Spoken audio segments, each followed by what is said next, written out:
Edmund Kemper, The Mind of a Monster. The story of Edmund Kemper is not just a chronicle of horrific crimes, but a chilling exploration into the depths of a fractured psyche. How does a seemingly intelligent individual descend into such unimaginable brutality? Prepare to confront the darkness as we dissect the life and mind of the co-ed killer. Give a like and subscribe. Leave a comment. Edmund Emil Kemper III was born on December 18, 1948, in Burbank, California. He was the middle child, caught between the turbulent relationship of his parents, Edmund Emil Kemper Jr. and Clarnell Strandberg. This unstable environment would prove to be the fertile ground for a disturbed mind to take root. Following his parents' divorce in 1957, Kemper moved with his mother and sisters to Montana. This relocation marked the beginning of a deeply dysfunctional relationship with his mother, a woman who would become the focal point of his rage and twisted fantasies. Clarnell was a domineering and critical figure, often blaming Kemper for her own unhappiness. This constant barrage of negativity fostered a deep-seated resentment within him, fueling his already burgeoning dark thoughts. As a child, Kemper was often relegated to the basement, isolated and alone with his growing fantasies. These fantasies were not the innocent daydreams of a child, but rather violent and disturbing scenarios centered around his mother. His disturbing behavior extended beyond his internal world. He began to act out his violent impulses, starting with his sister's dolls, whose heads he would cruelly sever. This was a precursor to the unspeakable acts that would later define his life. The cruelty escalated.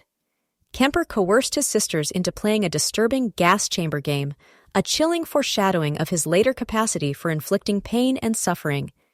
These early acts were not mere childhood pranks. They were the unmistakable signs of a budding sociopath. His first victims were the family cats. He began torturing and killing them, a common trait among serial killers. This progression from animals to humans is a disturbing pattern often observed in the development of violent offenders. At the age of 10, he buried one of the cats alive, a particularly disturbing act that reveals a profound lack of empathy. By 13, he had escalated to slaughtering a cat with a knife, demonstrating a growing comfort with violence and a disturbing fascination with death. After a period living with his father, Kemper was sent to live with his paternal grandparents in North Fork, California. This move, intended to provide stability, would ultimately lead to the first act of extreme violence that would forever alter the course of his life. Life on his grandparents' farm was far from idyllic. Kemper harbored a deep resentment towards his grandparents, feeling trapped and controlled. This resentment, coupled with his already disturbed mental state, created a volatile and dangerous situation. Before moving to North Fork, Kemper had developed an interest in firearms. He learned how to use them, a skill that would prove tragically fateful. His grandparents, however, became wary of his fascination with weapons. After Kemper killed some small animals with his rifle, his grandparents took it away from him. This act, intended to curb his violent tendencies, only served to further fuel his anger and resentment. On August 27, 1964, after an argument with his grandmother in the kitchen, Kemper reached a breaking point.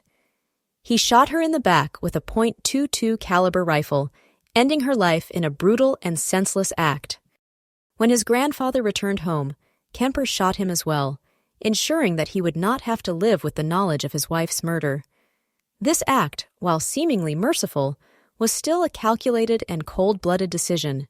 After the murders, Kemper calmly called his mother, confessing his horrific actions.